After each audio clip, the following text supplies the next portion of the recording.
Bienvenue sur Radio WLC, une filiale de World's Last Chance Ministries, un ministère en ligne dédié à apprendre à vivre en étant constamment prêt pour le retour du Sauveur. Depuis 2000 ans, les croyants de chaque génération aspirent à être la dernière génération. Contrairement à la croyance populaire, Christ n'a pas donné aux croyants de signe des temps à surveiller. Au lieu de cela, il a averti à plusieurs reprises que sa venue prendrait par surprise même les fidèles. Yahushua a urgemment averti les croyants d'être prêts parce que le Fils de l'homme viendra à l'heure où vous n'y penserez pas. Radio WLC enseigne les esprits et prépare les cœurs au retour soudain de Christ. Avez-vous une bonne estime de vous-même ou une faible estime de vous ? Une meilleure question serait peut-être: les chrétiens devraient-ils avoir une bonne ou haute estime d'eux-mêmes, ou est-ce orgueilleux d'avoir une haute estime de soi ? Bonjour, je suis Éric Thomas. Aujourd'hui, avec Jean-Olivier, nous allons jeter un nouveau regard sur ce qui est communément appelé les 7 péchés capitaux et analyser comment une mauvaise compréhension de la façon dont ces péchés se manifestent dans la vie quotidienne peut conduire les croyants à devenir la proie de l'un des pièges les plus efficaces de Satan, qui est la honte. La capacité à ressentir de la culpabilité est ce qui nous sépare des psychopathes, mais un sens surdéveloppé de la honte peut en fait nous séparer de Yahweh. Récemment, Jean a fait un commentaire intéressant. Il a dit « Ce n'est pas un péché d'être humain ». Son commentaire m'a intrigué. Personne ne formule jamais vraiment les choses ainsi. Qu'être humain serait un péché. Mais quelque part, l'idée est là, que tout ce qui est humain doit être péché parce que ce n'est pas divin. Pourtant, ces croyances posent un problème. Jean, que peut-on dire à ce sujet ? Les chrétiens veulent être comme Yahweh, naturellement. Yahushua a dit « Soyez donc parfaits, comme votre Père Céleste est parfait ». Cela place la barre assez haut. Le problème, c'est qu'en cherchant à être comme Yahweh, si nous ne sommes pas prudents, nous marchons droit dans l'un des pièges les plus efficaces de Satan. C'est un piège spécialement conçu pour les personnes qui désirent sincèrement être comme Yah. Tournons-nous vers Apocalypse 3. Ici, la dernière génération est symbolisée par l'église de Laodicée. La spiritualité des croyants de la dernière génération est caractérisée par la tiédeur. Des discours chauds, mais des actions froides, résultant en une marche chrétienne tiède. Lisons les versets 14 à 17 d'Apocalypse 3. Écrit à l'ange de l'église de Laodicée. Voici ce que dit l'Amen, le témoin fidèle et véritable, le commencement de la création de Yah. Je connais tes œuvres, je sais que tu n'es ni froid ni bouillant. Puisses-tu être froid ou bouillant ? Ainsi, parce que tu es tiède, et que tu n'es ni froid ni bouillant, je te vomirai de ma bouche. Parce que tu dis, je suis riche, je me suis enrichi, et je n'ai besoin de rien, et parce que tu ne sais pas que tu es malheureux, misérable, pauvre, aveugle et nu. Les Laodicéens disent « Je suis tellement riche que je n'ai plus besoin de rien ». Et pourtant, ils sont tout le long malheureux, misérables, pauvres, aveugles et nus. C'est un véritable réquisitoire. Et ils en sont arrivés là à cause d'un des pièges les plus efficaces, mais les plus subtils que Satan ait jamais mis au point. Le manque d'estime de soi. C'est un grand saut en avant d'en arriver à cette conclusion, non ? Je veux dire, comment tu passes de l'église de Laodicée au manque d'estime de soi ? Si on devait résumer le péché des Laodicéens en une seule expression, ce serait l'orgueil spirituel. Ils sont fiers. Ils insistent sur le fait qu'ils n'ont besoin de rien de plus. Alors, partons de ce constat pour découvrir pourquoi l'Église qui a le plus de besoins est celle qui a le plus d'orgueil.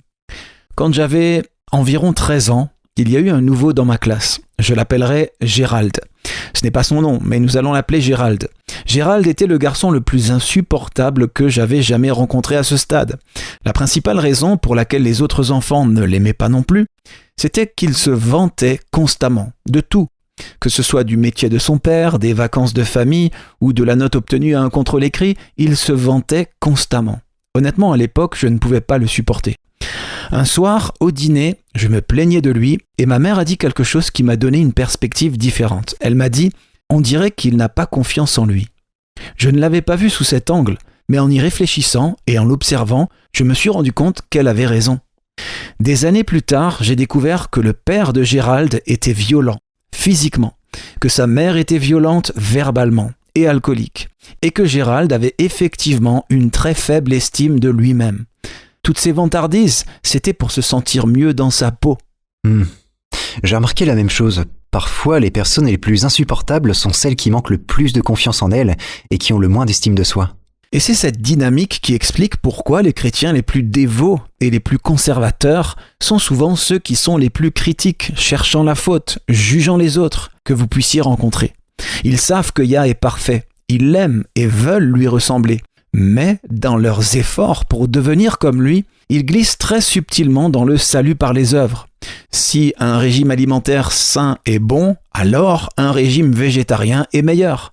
Si un régime végétarien est bon, alors un régime végétalien est encore meilleur. Si manger de façon simple le jour du sabbat pour avoir l'esprit clair est une bonne chose, alors jeûner le jour du sabbat est meilleur. Oui, je vois l'état d'esprit dont tu parles, et pour être honnête, je suis moi-même passé par là. Et il est toujours facile de retomber dans cet état d'esprit parce que, quels que soient mes efforts, je ne parviens toujours pas à atteindre la pureté divine. Bien sûr, et quand ça t'arrive, quel est l'effet sur ta foi ? Qu'est-ce que tu veux dire ? Quand nous tombons dans ce piège, et c'est un piège plutôt efficace, nous détournons nos yeux de Yah et nous regardons où ?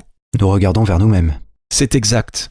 Et ce que nous voyons est si loin de la perfection divine que Satan arrive et commence à suggérer le doute. Comment quelqu'un comme toi peut-il être sauvé ? Il dit « Regarde-toi, tu as essayé pendant des années et tu n'es toujours pas meilleur que quand tu as commencé. Quelle chance as-tu de réussir ?» Personne ne peut vivre dans un état perpétuel d'anxiété. Alors, pour atténuer nos peurs, nous essayons de nous sentir mieux. Et le moyen le plus simple d'y parvenir, c'est de se comparer aux autres. Ah oui, la vieille et éprouvée sanctification par la comparaison. Eh bien, je suis passé par là moi aussi. Il faut dire que ça fonctionne, en quelque sorte. Dans nos pensées, se comparer aux autres nous permet de nous féliciter nous-mêmes. On se dit, je ne suis peut-être pas parfait, mais au moins je ne fais pas ça. Je ne suis peut-être pas comme Yahushua, mais ce pauvre type non plus, et je fais au moins mieux que lui. Oui, je suis passé par là, j'ai eu ce genre de pensée. Je m'abstiens de quoi que ce soit, donc mes chances d'être sauvé sont meilleures que celles de tous ceux qui ne s'en abstiennent pas. Vous pouvez faire ça avec la nourriture, les vêtements, les divertissements, tout ce que vous voulez. Critiquer les autres est un excellent moyen de se sentir mieux dans sa peau. Je n'appellerai pas ça un excellent moyen, mais c'est un moyen efficace. Donc, en faisant cela, nous construisons notre confiance en nous, non pas sur les promesses de Yah, mais en trouvant des défauts chez les autres, en critiquant les autres, en les démolissant. Chercher des défauts chez quelqu'un d'autre nous permet de nous sentir mieux dans notre peau. J'aimerais suggérer que l'orgueil spirituel des Laodicéens est enraciné dans la peur. En tant que dernière génération, nous avons la lumière combinée des époques précédentes. Et pourtant, quand nous quittons Yah des yeux et que nous regardons vers nous-mêmes, notre attention se détourne des promesses pour se porter sur les personnes qui nous entourent.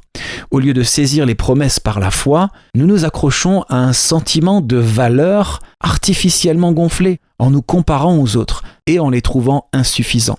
Tu vois ce que je veux dire ? Oui, je vois. Alors pourrait-on dire que cette peur provient d'un manque d'estime de soi, d'un point de vue spirituel ? Absolument. Et pas seulement d'un point de vue spirituel, mais dans tous les domaines. Et c'est vraiment dommage. Les chrétiens, plus que quiconque, devraient avoir une très haute estime d'eux-mêmes. Oui, mais attends une seconde. Ne risque-t-on pas d'être orgueilleux si on a une très haute estime de soi-même ? Si on a une haute opinion de soi-même ? Je ne sais pas, ça ressemble à s'y méprendre à de l'orgueil. Et nous savons ce que le livre des Proverbes dit de l'orgueil. L'orgueil précède la ruine, et l'esprit hautain, ou la fierté d'esprit, la chute. Une estime de soi saine est une haute estime de soi. Les chrétiens devraient tous avoir une très bonne estime d'eux-mêmes. Pensez-y, vous avez tellement de valeur, votre valeur en tant qu'individu est tellement élevée que Yah aurait quand même sacrifié son fils, même s'il n'y avait aucune autre personne sur la face de la terre qui acceptait le salut. Voilà combien vous valez. Nous n'avons aucune conception de la valeur d'une âme humaine. Satan veut que nous ayons une faible estime de nous-mêmes. Nous nous sentons sans valeur quand nous tombons dans son piège, à savoir qu'être humain serait en quelque sorte en soi intrinsèquement pécheur. C'est ça. Nous oublions que nous avons été créés pour être humains. Adam et Ève étaient humains avant la chute. Et Yahushua lui-même, comme nous le savons, était pleinement humain. Vous détester vous-même ne vous rend pas plus saint. Détruire votre estime de vous-même par un discours négatif ou celle de vos enfants en les rabaissant ne vous rend pas humble. En fait, ça a l'effet inverse parce que nous avons alors tendance à compenser en nous comparant aux autres pour nous sentir mieux dans notre peau. C'est là qu'intervient l'orgueil spirituel et une attitude moralisatrice du genre je suis plus saint que toi. Je dois admettre que j'ai toujours assimilé une haute estime de soi à un sentiment pécheur d'orgueil. Mais vu sous cet angle, je comprends ton point de vue, et tu as raison, se détester soi ne rend pas saint. Non, en effet. Yahweh veut que ses enfants connaissent leur valeur. Voilà pourquoi il nous dit encore et encore dans les Écritures des choses comme « Je t'aime d'un amour éternel, c'est pourquoi je te conserve ma bonté ». Ou dans une autre version « Je t'ai aimé d'un amour éternel, c'est pourquoi je t'ai attiré par mon amour bienveillant ». Je pense qu'il y a une certaine confusion au sujet de ce qu'est une haute estime de soi par rapport à une faible estime de soi. L'impact sur la vie est pourtant très révélateur. Les personnes qui ont une faible estime d'elles-mêmes ont tendance à lutter plus contre la dépression et l'anxiété. Et ça peut atteindre un tel point qu'elles accomplissent moins de choses dans leur vie. Maintenant, je ne parle pas juste d'avancer dans le monde, d'accroître ses richesses, mais de tout, dans n'importe quel domaine. Je voudrais prendre quelques minutes pour examiner les différences entre l'impact d'une faible estime de soi et d'une haute estime de soi sur la vie des gens. Et en les parcourant, demandez-vous ce que vous pensez que Yah veut pour ses enfants. Très bien. J'ai ici une liste provenant du site psychicskills.com de certaines des caractéristiques qui accompagnent une faible estime de soi. Commençons à la lire. Je cite, « Une faible estime de soi se caractérise par un état habituel d'autocritique et d'insatisfaction envers soi-même, peut aller jusqu'au dégoût de soi. Une personne ayant une faible estime de soi a tendance à exagérer ses erreurs et est incapable de se pardonner. Les personnes ayant une faible estime de soi sont hypersensibles aux critiques et ne peuvent accepter des critiques constructives sans se sentir attaquées. Il peut leur être difficile de prendre des décisions par peur de l'échec. Les personnes ayant une faible estime de soi ont souvent un désir excessif de plaire parce qu'elles ont peur de rendre les autres mécontents d'elles. On peut voir comment cela peut être le produit d'une éducation abusive. Oh oui, tout à fait. Je continue. Les personnes qui ont une faible estime d'elles-mêmes peuvent être des perfectionnistes qui sont continuellement frustrés par leurs propres limites. Cela peut conduire à des résultats en dessous de leur capacité par peur de l'échec. Les personnes ayant une faible estime de soi peuvent être facilement en colère, irritables et hostiles pour des choses insignifiantes. Elles se sentent souvent insignifiantes et sans importance, ce qui peut conduire à une vision négative généralisée et à une incapacité à apprécier leur vie.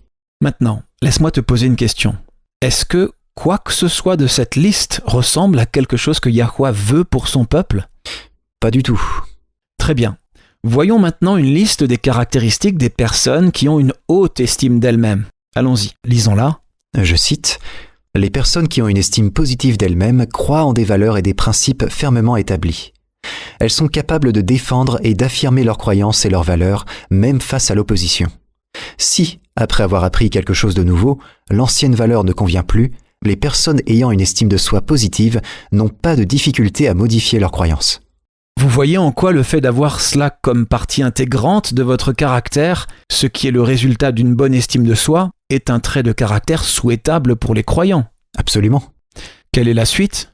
Les personnes qui ont une haute estime d'elles-mêmes sont capables de faire des choix et de ne pas se sentir coupables de leur choix si quelqu'un d'autre n'est pas d'accord. Encore une fois, un trait de caractère précieux pour les croyants. Les personnes qui ont une haute estime d'elles-mêmes peuvent s'adapter aux échecs et n'ont pas peur de demander de l'aide. Elles sont capables de résister à la manipulation des autres tout en étant sensibles aux besoins et aux sentiments des autres. Ce qui est tout le contraire de vous sentir mieux aux dépens des autres. Et c'est exactement ce que Yahushua faisait. Ce n'est pas un péché d'avoir une bonne estime de soi. En fait, un meilleur terme serait une estime de soi saine. Maintenant, laisse-moi te demander, Eric, si on compare la liste des caractéristiques, quelle personne sera plus susceptible de rester forte et fidèle à Yahweh face à l'opposition à ses croyances ? Celui qui a une bonne estime de soi. Sans parler du fait d'être capable d'accomplir davantage pour Yah. Maintenant, si quelqu'un qui nous écoute a une faible estime de soi, ne vous inquiétez pas. Vous n'êtes pas obligé d'en rester là. Vous pouvez développer une bonne estime de vous-même. J'aimerais passer le reste de notre temps à examiner sous un nouvel angle ce qu'on appelle communément les 7 péchés capitaux. Et en les parcourant, je voudrais que nos auditeurs se souviennent que ce n'est pas un péché d'être humain. Ce n'est pas un péché de se sentir faible. Le péché a une définition. 1 Jean 3, verset 4 déclare que le péché, c'est la transgression de la loi. D'accord, quelle loi ? La loi de Yah. Exact, la loi de Yahweh. Pas les lois de l'homme, pas les règles que nous établissons pour nous-mêmes et auxquelles nous attendons que les autres obéissent. Simplement la loi de Yahweh. Et comment Yahweh lui-même résume-t-il sa loi ? Michée 6, verset 8. On t'a fait connaître, ô homme, ce qui est bien. Et ce que Yahweh demande de toi, c'est que tu pratiques la justice, que tu aimes la miséricorde et que tu marches humblement avec ton Elohim. Yahweh est bien plus bienveillant et compréhensif envers nos faiblesses et notre humanité que nous ne le sommes envers nous-mêmes ou envers les autres. Le psaume 103 nous dit « Comme un père a compassion de ses enfants, Yahweh a compassion de ceux qui le craignent. Car il sait de quoi nous sommes formés, il se souvient que nous sommes poussière. » Ne tombons pas dans le piège de Satan qui consiste à avoir une faible estime de soi et à se détester. Ce n'est pas de l'humilité et ce n'est pas ce qui vous rend saint. La plupart des gens aujourd'hui croient que le samedi est le sabbat du 7e jour des Écritures, pour l'unique raison que c'est le jour où les Juifs adorent. Le problème est que cela ne prouve rien. Dire que les Juifs adorent au samedi, par conséquent le samedi est le sabbat, puisque c'est le jour où les Juifs adorent, est un exemple typique de raisonnement circulaire. La vérité étonnante est que les érudits juifs eux-mêmes reconnaissent que le samedi n'est pas l'ancien sabbat originel de l'Écriture. Si vous souhaitez en savoir plus, visitez notre site web worldslastchance.com et lisez « Les Juifs et le sabbat, la dissimulation oubliée ». Encore une fois, lisez « Les Juifs et le sabbat » sur worldslastchance.com.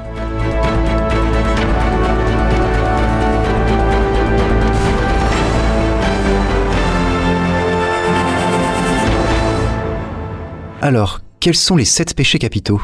Je sais qu'il y a l'envie, l'orgueil, la cupidité, la colère, la luxure, la paresse et la gourmandise. Maintenant, cette liste n'existe pas telle quelle dans les Écritures, mais dans la tradition chrétienne, en particulier dans le catholicisme, ces péchés sont considérés comme capitaux parce qu'ils ont tendance à entraîner d'autres péchés. Comment ça ?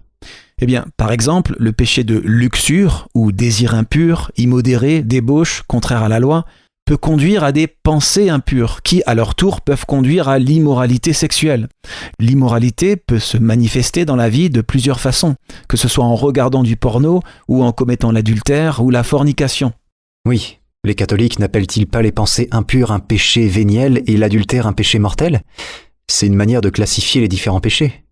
Oui, mais dans les Écritures, c'est la même chose. Le péché est le péché, que ce soit en pensée ou en acte.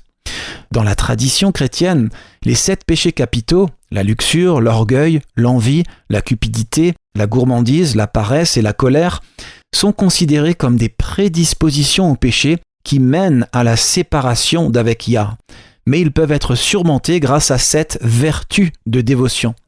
J'ai là une liste des 7 péchés capitaux et des vertus opposées correspondantes. Lisons-la. Je cite « Le péché d'orgueil est vaincu par la vertu d'humilité.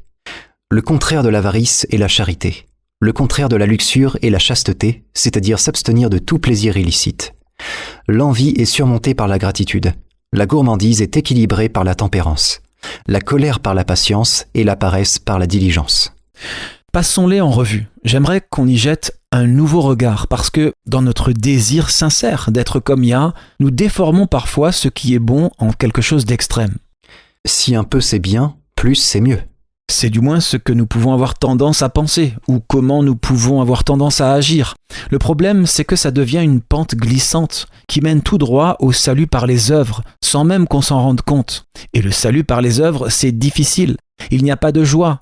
Nous ne pourrons jamais atteindre la perfection par nos propres efforts, même si nous ne sommes pas conscients que c'est ce que nous essayons de faire.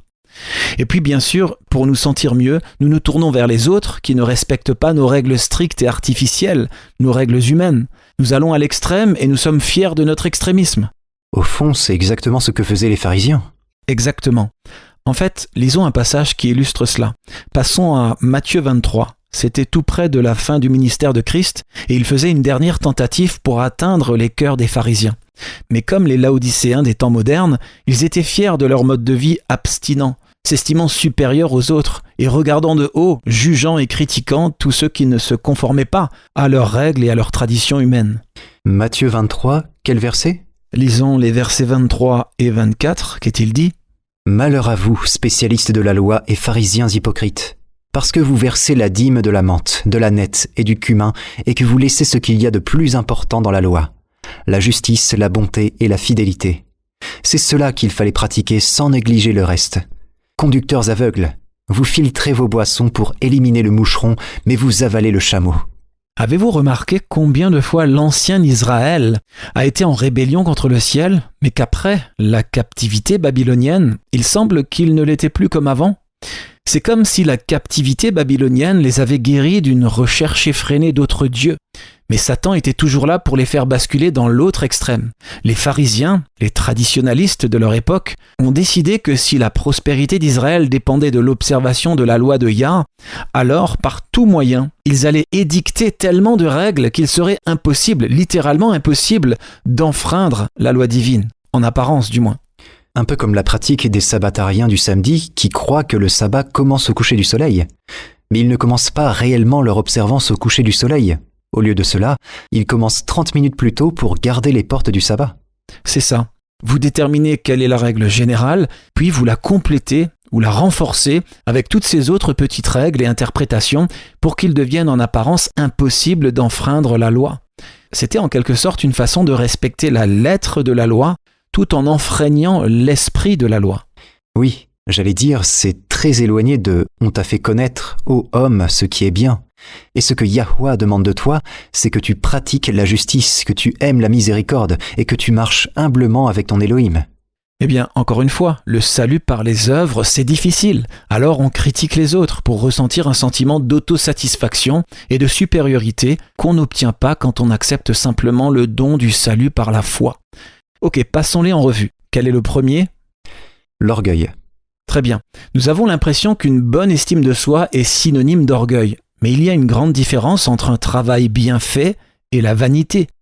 Allons dans Proverbe 21. Il y a plusieurs références à l'orgueil ici. Proverbe 21, commençons à lire au verset 4.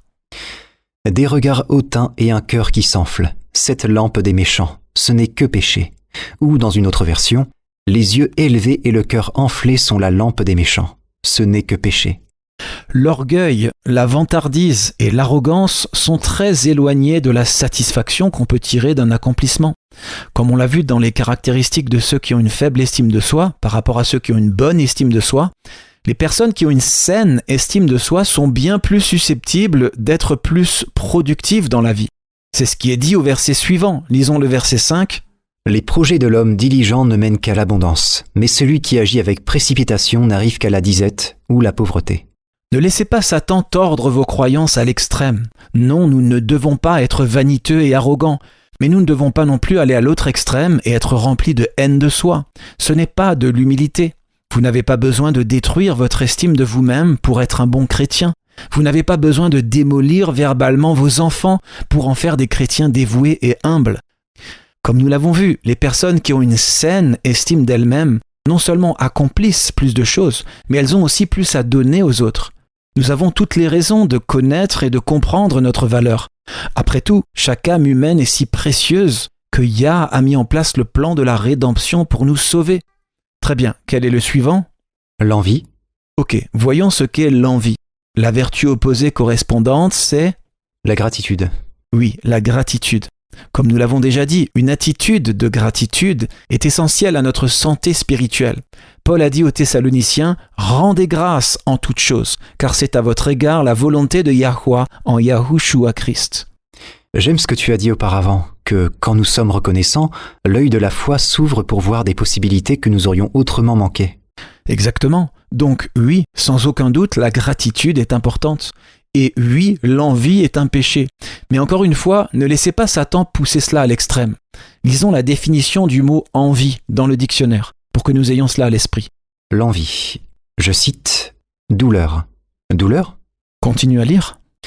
Douleur, malaise, mortification ou mécontentement provoqué par la vue de la supériorité ou du succès d'une autre personne, accompagné d'un certain degré de haine ou de malignité, et souvent ou habituellement d'un désir ou d'un effort pour déprécier la personne et d'un plaisir à la voir déprimée. Waouh! Je pensais que l'envie c'était de la jalousie, mais c'est bien pire que de la simple jalousie. Si tu essaies de me convaincre qu'il y a du positif là-dedans, je ne vais pas te croire. Non, tu as raison, l'envie n'a aucune qualité rédemptrice. C'est sans l'ombre d'un doute un péché. Un exemple frappant est celui du roi David qui a envié à Uri sa femme. Et on sait tous comment ça s'est terminé. Un homme de bien a été assassiné et Bathsheba est devenue la femme de l'homme qui a assassiné son mari. Ça, c'est de l'envie pure et il n'y a absolument rien de positif ou de rédempteur dans cela. Ceci étant dit, Je savais que tu allais quand même trouver quelque chose à dire. ne pas envier, ça, c'est et ce sera toujours un péché. Mais rappelons-nous ce que nous avons dit précédemment. Dans nos efforts pour ressembler à Yah, nous pouvons devenir très pharisiens dans notre façon d'interpréter les choses. Encore une fois, ce n'est pas un péché d'être humain. Un trait de caractère très humain qui peut être utilisé pour le bien ou le mal, c'est l'ambition. En quoi l'ambition serait-elle la contrepartie de l'envie ? Disons que tu vois quelque chose d'appréciable que tu aimerais acquérir, pour toi ou pour ta famille. Ce n'est pas un péché. Et ça ne correspond pas à la définition de l'envie, de voir quelque chose que quelqu'un d'autre a et de travailler dur pour l'obtenir soi-même. Ce n'est pas de l'envie. Yah peut utiliser l'ambition. Regarde David, il voulait construire un temple permanent pour Yahweh. Il a vu que les nations environnantes avaient des temples pour leurs faux dieux, alors que le vrai Dieu habitait dans une tente. Il n'était pas satisfait de cela. Il n'a pas pu construire le temple lui-même, mais il a œuvré avec diligence pour obtenir les matériaux nécessaires à sa construction. L'ambition peut être utilisée à bon escient. Par exemple, est-ce que tu as entendu parler de Dasia Taylor ? Non, ça ne me dit rien. Il y a quelques années, alors que Dasia n'avait que 17 ans, le professeur de chimie de son lycée a parlé aux élèves de sa classe d'une exposition scientifique avec un concours organisé à l'échelle de l'État, dans l'Iowa, aux États-Unis. Dasia avait de l'ambition, elle voulait participer et naturellement gagner. L'adolescente a en fait inventé un moyen peu coûteux de faire des sutures qui changent de couleur quand une infection est détectée. Il existait déjà des sutures recouvertes d'un matériau conducteur. Ces sutures pouvaient détecter les changements de résistance électrique dans une plaie et transmettre ces informations à un ordinateur. Mais c'était de la haute technologie et ça coûtait très cher. Dasia avait entendu parler des dangers encourus par les femmes dans les pays en développement, en particulier en Afrique, où le risque d'infection après une césarienne est important. Son ambition était donc de contribuer à l'équité des soins de santé dans le monde.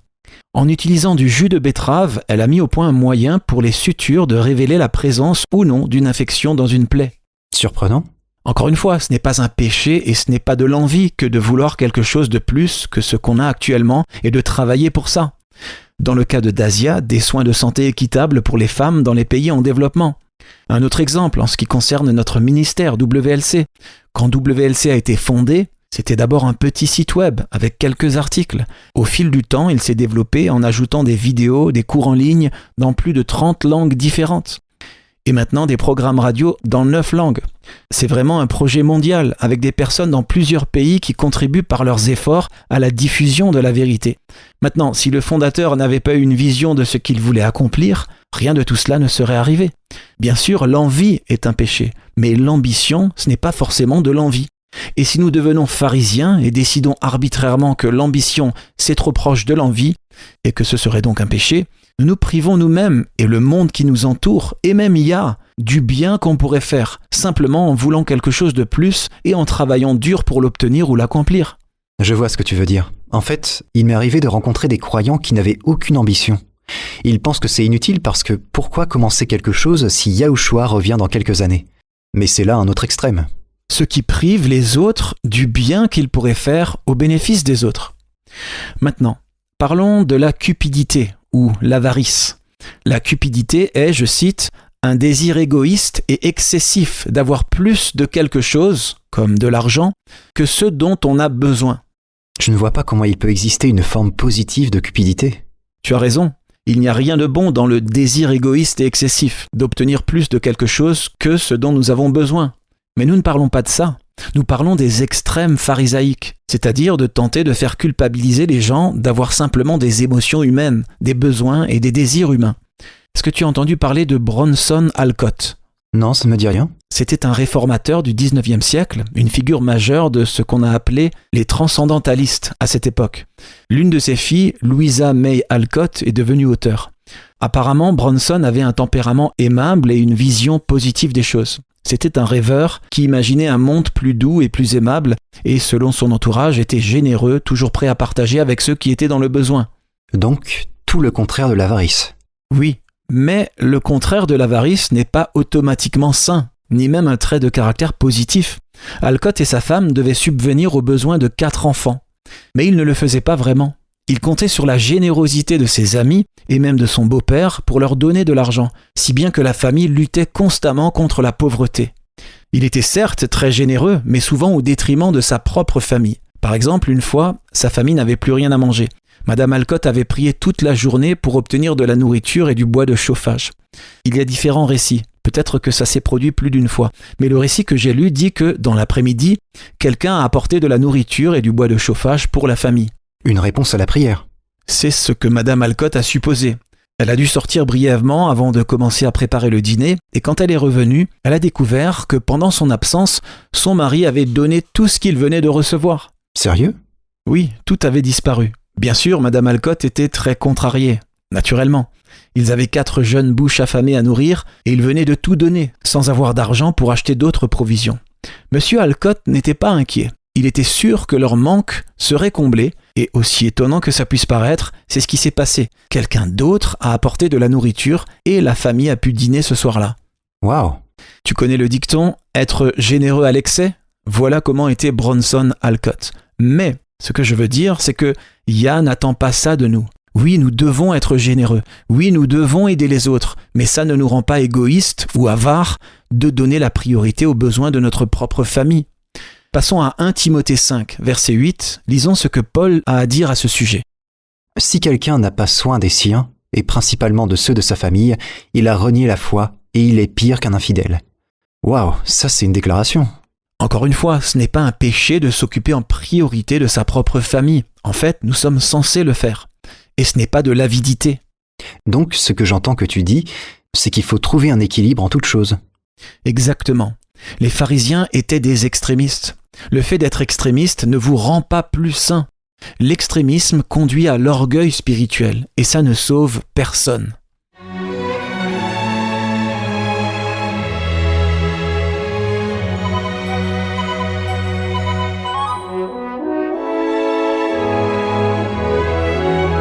Vous écoutez la radio World's Last Chance. Radio World's Last Chance enseigne les esprits et prépare les cœurs au retour soudain de Christ. Saviez-vous que vos paroles de louange sont précieuses pour le Père ? Malachie 3, verset 16 nous dit « Alors ceux qui craignent Yahweh se parlèrent l'un à l'autre. Yahweh fut attentif et il écouta. Et un livre de souvenirs fut écrit devant lui pour ceux qui craignent Yahweh et qui méditent sur son nom. » Vos paroles de gratitude et de louange sont si précieuses que le Père les enregistre dans un livre. Alors exprimez votre amour et votre gratitude, souvent, et voyez votre foi grandir. La gourmandise ou gloutonnerie ou l'excès dans le manger et le boire. La gourmandise n'a rien de rédempteur. Eh bien, ça dépend de ta définition de la gourmandise. Passons à Matthieu 11 et lisons les versets 18 et 19. Ici, Christ montre comment ceux qui voulaient trouver des défauts aux messagers de Yah n'étaient jamais satisfaits. Allons-y. « Car Jean est venu, ne mangeant ni ne buvant, et ils disent « Il a un démon. » Le Fils de l'homme est venu, mangeant et buvant, et ils disent « C'est un mangeur » ou un glouton dans une autre version, et un buveur, un ami des publicains et des gens de mauvaise vie. Mais la sagesse a été justifiée par ses œuvres. Nous savons que Christ n'était ni un glouton ni un ivrogne, et pourtant, ils l'ont accusé d'être l'un et l'autre. Ce qu'il faut éviter ici, encore une fois, c'est de tomber dans les extrêmes. Oui, nos corps sont le temple de Yah, mais insister sur le fait que, pour être comme Yah, tous les vrais croyants devraient être végétaliens, ou avoir une alimentation sans huile, ou quelle que soit la dernière norme stricte à la mode, c'est tout simplement faux. Le but est d'avoir une santé optimale, mais chaque corps humain est différent. Et définir arbitrairement un régime alimentaire sain par une norme artificielle, humaine, à laquelle vous attendez que tous les croyants adhèrent, en la qualifiant de norme élevée, pour ensuite juger comme pécheurs tous ceux qui ne mangent pas de cette façon. C'est de l'orgueil spirituel. C'est le salut par les œuvres. Et c'est un péché bien plus grave que de boire une tasse de café ou de manger une part de gâteau. Ça ne veut pas dire que vous péchez si vous appréciez ce que vous mangez. Yah a créé notre nourriture pour qu'elle soit savoureuse et agréable. Nous sommes sauvés par la grâce, au moyen de la foi, et non par la force de la volonté, ou l'abstinence qui conduit trop souvent à l'orgueil spirituel et au salut par les œuvres. Ok, le prochain péché capital, la colère. Il y a une différence entre se mettre en colère et blesser quelqu'un parce qu'on s'est emporté. Les Écritures font référence à la colère de Yahweh, mais j'ai aussi entendu expliquer que puisque Yah est saint, sa colère n'est pas un péché, mais la nôtre l'est parce que nous sommes pécheurs. Eh bien, souvent, notre colère se manifeste en péché, mais pas juste parce que c'est de la colère. La colère est une émotion très humaine. Ce n'est pas automatiquement un péché juste parce que c'est une émotion négative. Tu as déjà dit que la colère peut être une réaction juste face à l'injustice. Absolument. Elle peut être la voix douce et subtile qui confirme que ce qui vous a été fait, à vous ou à quelqu'un d'autre, était mal. La différence entre la colère qui est un péché et la colère qui ne l'est pas, c'est si elle nuit ou non à quelqu'un d'autre. L'émotion en elle-même n'est pas mauvaise. Les êtres humains ont été créés pour éprouver toute la gamme des émotions. Et ce n'est donc pas le fait de ressentir une émotion qui en fait en soi un péché. C'est quand l'émotion entre dans le domaine de l'action qu'elle peut devenir un péché. Comme les hommes ou les femmes qui frappent leur conjoint. Il n'y a jamais d'excuse pour la violence conjugale. Répandre des rumeurs sur quelqu'un pour se venger. La rage au volant. Injurier quelqu'un qui vous a coupé la route.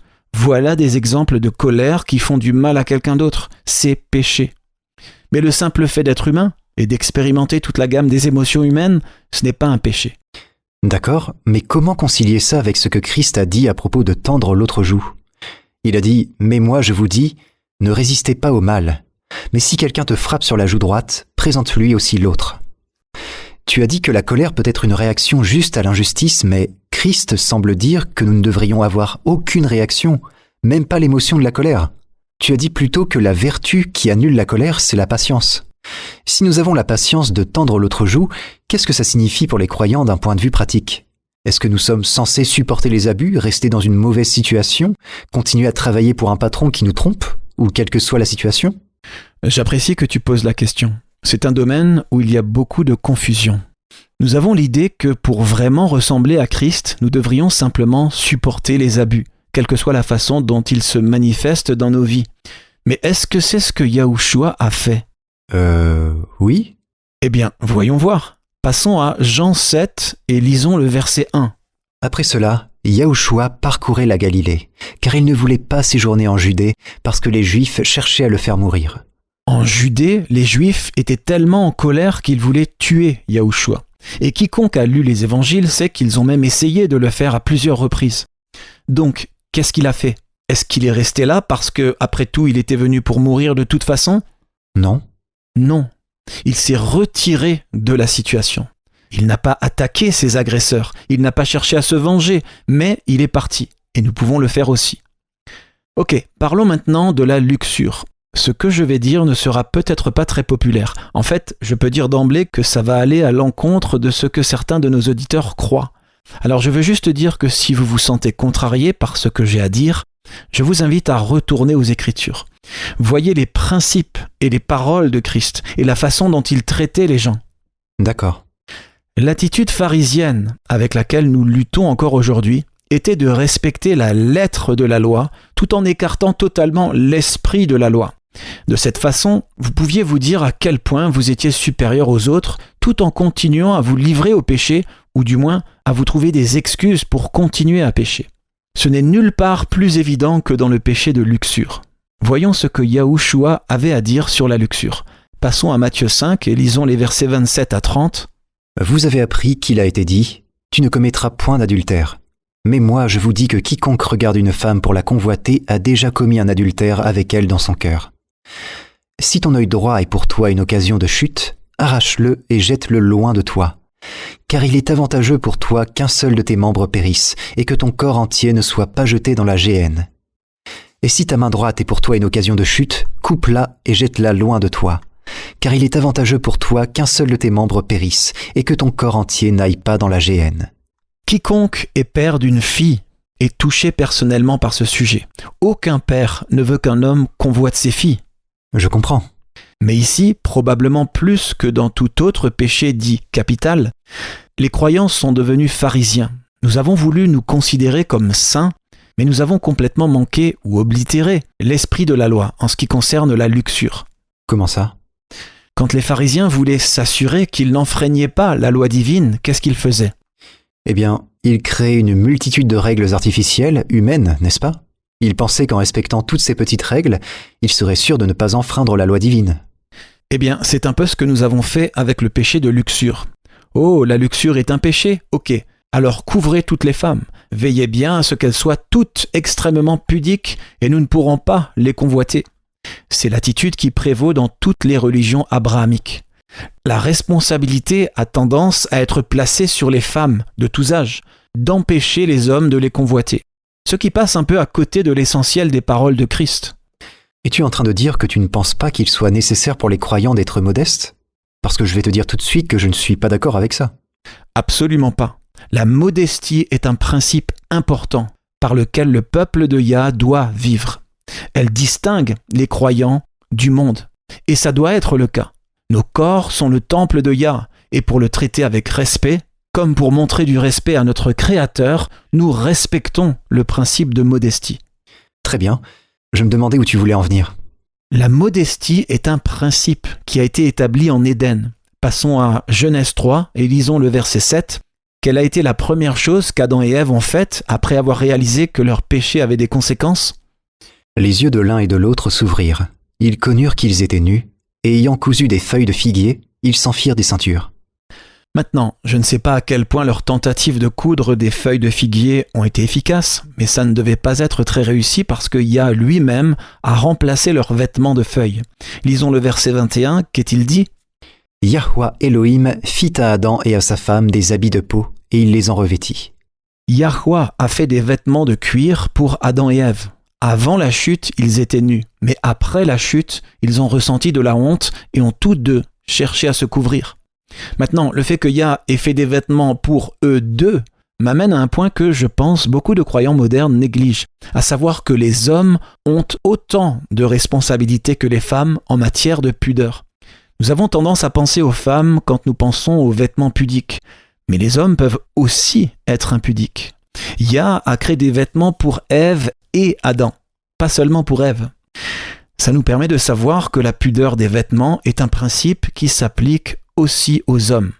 Oui, d'accord, c'est juste. La pudeur ou modestie en tant que principe devrait s'appliquer de la même manière à chacun. Ce qui m'amène à une autre chose que nous avons faite dans nos tentatives d'ajouter à la loi de Yah des règles créées par l'homme pour ne pas l'enfreindre. Et ce n'est pas juste. Qu'est-ce que c'est? Nous avons déplacé la responsabilité de nos pensées lubriques sur l'objet de cette convoitise. Nous insistons sur le fait que les femmes doivent être pudiques, modestes, en oubliant que les hommes dévoués doivent l'être aussi. Nous disons aux femmes de se couvrir pour ne pas ressentir de luxure, de désir impur. Ça revient à leur faire porter la responsabilité de nos propres pensées. Ce qui nous permet ensuite de les blâmer pour nos propres manquements moraux si nous ressentons du désir quand nous les regardons. Et c'est une erreur qui est en contradiction avec des passages de l'Écriture. Revoyons les paroles de Christ dans Matthieu 5. C'est un point très important, et nous nous sommes rendus coupables de cela depuis trop longtemps.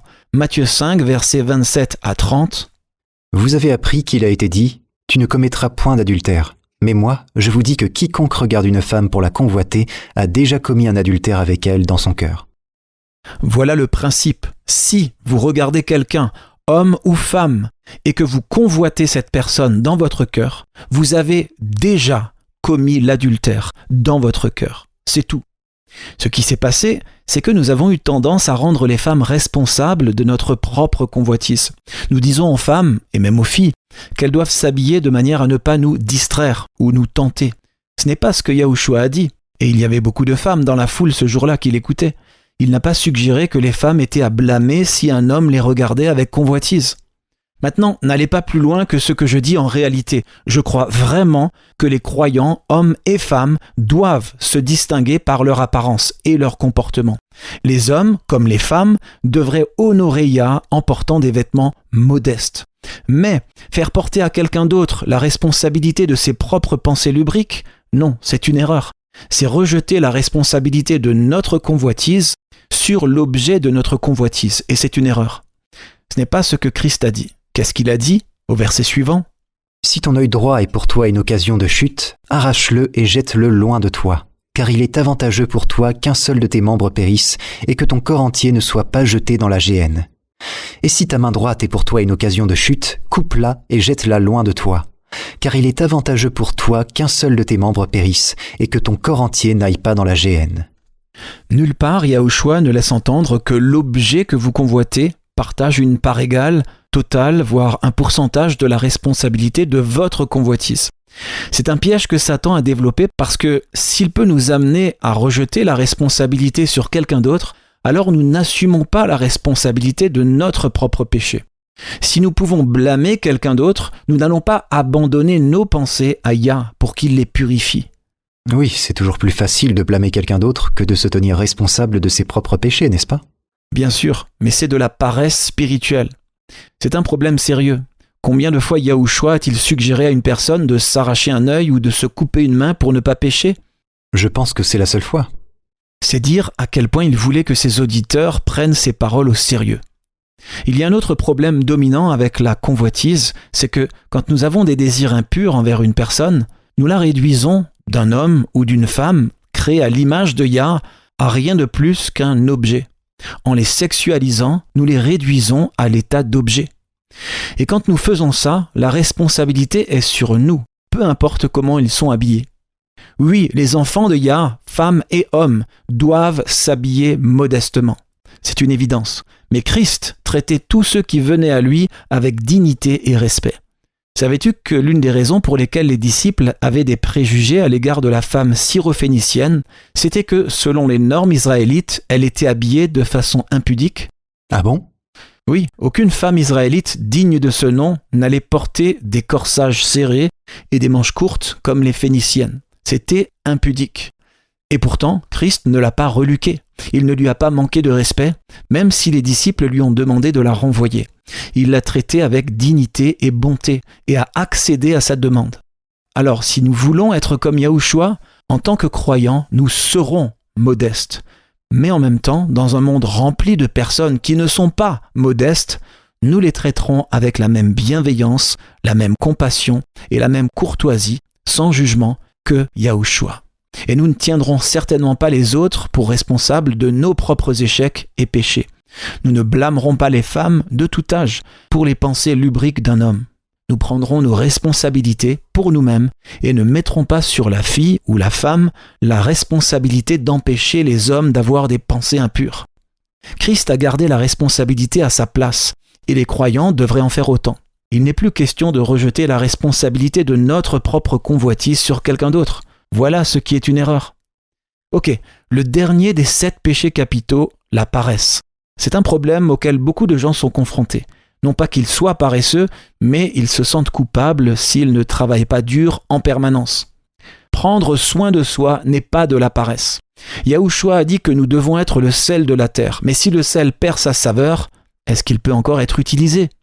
Nous devons être la lumière du monde, mais si nous sommes si épuisés que notre lumière s'éteint, comment pouvons-nous briller pour les autres? Une carafe vide n'a rien à donner aux autres. Si vous versez et versez encore et ne prenez jamais le temps de vous remplir ou de vous recharger, vous n'aurez plus rien à donner aux autres. Très bien, prenons ce principe et appliquons-le à notre vie. Si vous êtes physiquement, mentalement, émotionnellement et spirituellement épuisé, avez-vous quelque chose à donner à quelqu'un d'autre? Non, ce n'est pas possible, j'ai vu ça dans la vie de mes beaux-parents. Il y a quelques années, la grand-mère de ma femme est décédée. C'était vraiment triste, mais avant son décès, c'était épuisant pour la famille parce qu'elle a souffert de démence pendant environ 7 ans avant de mourir. Ma belle-mère et ses frères et sœurs s'entraidaient, mais c'était toujours très épuisant pour eux. Pas seulement physiquement, mais aussi mentalement et émotionnellement. Et quand une personne est complètement épuisée, ça peut aussi avoir un impact sur la vie spirituelle. Il est donc important de prendre soin de soi, de ses besoins physiques, mentaux, émotionnels et spirituels, si on veut pouvoir continuer à servir Yah et les autres. Prendre soin de soi n'est pas de la paresse. Ce n'est pas égoïste ou paresseux, c'est essentiel. Satan aime nous culpabiliser, n'est-ce pas? Les besoins très humains de repos et de ressourcement ne sont pas de la paresse. Mais oh, la culpabilité quand nous prenons du temps pour nous. Même Yahushua prenait soin de lui-même. Comme tout le monde, il devait constamment faire face à des demandes pour son temps, pour son attention et son aide. Mais que dit Marc 1, verset 35 ?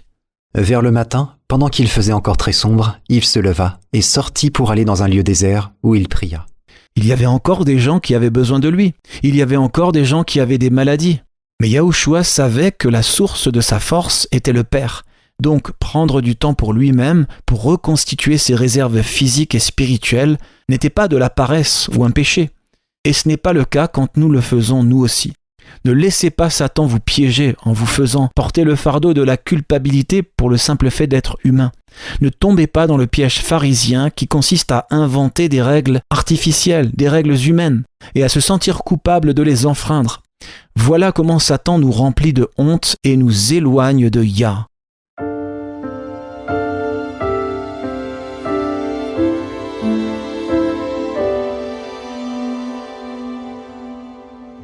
Vous écoutez Élise Blanc pour votre promesse quotidienne de la parole de Yah. L'un de mes hymnes préférés s'intitule « Sa grâce est plus grande que notre péché ». La première strophe dit « Merveilleuse grâce de notre Seigneur aimant, grâce qui surpasse notre péché et notre culpabilité ». Le chant se termine par ce refrain triomphant « Grâce, grâce, grâce de Yah, sa grâce est plus grande que tous nos péchés ». La grâce est plus qu'une beauté physique et un bon tonus musculaire. La définition originale de la grâce, c'est une faveur imméritée, c'est-à-dire que nous ne méritons pas. Et c'est une chose que Linda Stanley a expérimentée d'une façon inattendue. Linda était de mauvaise humeur. Son mari Fred participait à un tournoi de golf dans la ville de San Diego, la laissant ouvrir son propre restaurant à sa place. Le temps était à l'image de son humeur. Un orage, plutôt inédit dans le sud de la Californie au mois d'août, avait éclaté. Après des mois de chaleur, l'huile contenue dans la chaussée était remontée à la surface, la rendant humide et dangereusement glissante. À un moment donné, Linda roulait très bien. L'instant d'après, sa voiture a fait de l'aquaplaning et a pivoté un tour complet. Hors de contrôle, la voiture a continué à glisser latéralement vers une falaise. Soudain, un 4x4 est apparu sur la seconde voie dans la même direction qu'elle. La voiture de Linda a percuté le 4x4 avec une telle force qu'elle a rebondi sur toute la largeur de la route et s'est retrouvée dans le fossé de l'autre côté. Abasourdie, Linda a téléphoné à son mari et lui a expliqué la situation. Puis sortant de sa voiture, elle s'est dirigée vers le conducteur du 4x4 pour lui demander s'il allait bien et s'excuser d'avoir percuté son véhicule. L'homme se tenait à l'extérieur du véhicule, sa femme assise à l'intérieur. Il a expliqué que c'était l'anniversaire de sa femme et qu'ils étaient sortis pour le fêter. Linda se sentait déjà mal, mais elle se sentait maintenant encore plus mal. C'est alors que la chose la plus étonnante s'est produite. L'homme a souri à Linda et lui a dit « Je suis heureux d'avoir été là pour que vous puissiez percuter ma voiture, parce que sinon, vous seriez allé tout droit vers la falaise. » La grâce et la compassion de ces mots ont coupé le souffle à Linda. Comment remercier quelqu'un d'être si bienveillant et aimable, d'avoir été reconnaissant de l'avoir percuté, avoir endommagé son véhicule le jour de l'anniversaire de sa femme, juste pour vous éviter de tomber du haut d'une falaise? Comment remercier quelqu'un d'être si bienveillant et aimable, d'avoir été reconnaissant de l'avoir percuté, avoir endommagé son véhicule le jour de l'anniversaire de sa femme, juste pour vous éviter de tomber du haut d'une falaise? 2 Timothée 1, versets 9 et 10 nous dit que Yahweh nous a sauvés et nous a adressé une sainte vocation, non à cause de nos œuvres, mais selon son propre dessein et selon la grâce qui nous a été donnée en Yahushua Christ avant les temps éternels, et qui a été manifestée maintenant par l'apparition de notre Sauveur Yahushua Christ, qui a détruit la mort et a mis en évidence la vie et l'immortalité par l'Évangile. Nous avons reçu de grandes et précieuses promesses. Réclamez-les dès maintenant.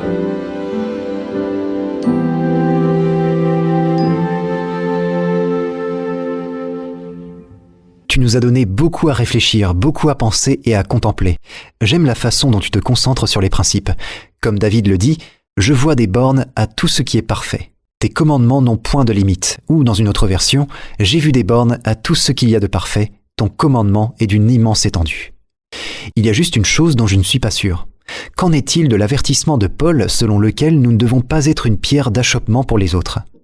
Écoutez, c'est dans 1 Corinthiens 8, verset 9. Il dit « Prenez garde toutefois que votre liberté ne devienne une pierre d'achoppement pour les faibles. » C'est bien beau de dire qu'il ne faut pas rejeter la responsabilité de ses péchés sur quelqu'un d'autre. Mais qu'en est-il du fait de ne pas être une pierre d'achoppement? Est-ce que nous n'avons pas une part de responsabilité dans le fait de ne pas pousser les autres à pécher ? C'est une question juste.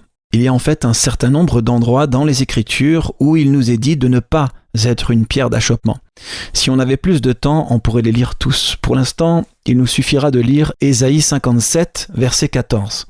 On dira « Frayez, frayez, préparez le chemin, enlevez tout obstacle du chemin de mon peuple. » Une pierre d'achoppement, c'est une barrière artificielle entre quelqu'un de faible dans la foi et Yahweh. Oui, nous devons nous préoccuper de nos frères et sœurs en Christ, en particulier de ceux qui sont plus faibles dans la foi. Mais laisse-moi te poser une question. Quelle est la manière la plus courante de créer des barrières, des pierres d'achoppement ? Qu'est-ce qui retient et même éloigne les gens de Yah ? Eh bien, honnêtement, ce que j'ai expérimenté, c'est le jugement des autres, la critique, rechercher les fautes. Comme dire à quelqu'un « Je t'aime mais je déteste ton péché ». Si c'était là un outil de témoignage efficace, ne penses-tu pas que Christ l'aurait utilisé ? Mais ce n'est pas ce qu'il a fait. Au contraire, il a accueilli les pécheurs en sa présence. S'il s'était contenté de les dénoncer, il ne serait pas resté longtemps. Mais il les a traités avec bonté, courtoisie et respect. Ce qui a encouragé leur foi dans le fait que le Père les accepterait aussi, avec le même amour, la même bonté, la même acceptation. Nous ne pouvons pas dire aux gens de venir à Yah tels qu'ils sont, si en même temps nous leur montrons à quel point nous pensons qu'ils sont pécheurs. Convaincre les âmes de péché est l'œuvre de l'Esprit Saint, pas la nôtre. Nous devons traiter les autres avec la même compassion que Yahushua. Voilà comment nous montrons le Père aux gens. Amen. Nous espérons que vous pourrez vous joindre à nous à nouveau demain. Et d'ici là, rappelez-vous, Yahweh vous aime. Et vous pouvez compter sur lui faire confiance en toute sécurité, car il en est digne.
Vous étiez à l'écoute de Radio WLC. Cette émission, ainsi que les épisodes précédents de Radio WLC, peuvent être téléchargés sur notre site web. Elles sont parfaitement appropriées pour être partagées avec des amis et pour des études bibliques. Elles sont également une excellente ressource pour ceux qui adorent Yahuwah, seul à la maison. Pour écouter les émissions déjà diffusées, visitez notre site web wordslastchance.com. Cliquez sur l'icône Radio WLC affichée sur notre page d'accueil. Dans ses enseignements et ses paraboles, le Sauveur n'a pas donné de signe des temps à surveiller. Au lieu de cela, l'idée maîtresse de son message était une vigilance constante. Rejoignez-nous demain pour un autre message rempli de vérité, alors que nous explorons divers sujets centrés sur le retour du Sauveur et comment vivre en étant constamment prêt à l'accueillir chaleureusement quand il viendra. Radio WLC enseigne les esprits et prépare les cœurs au retour soudain de Christ.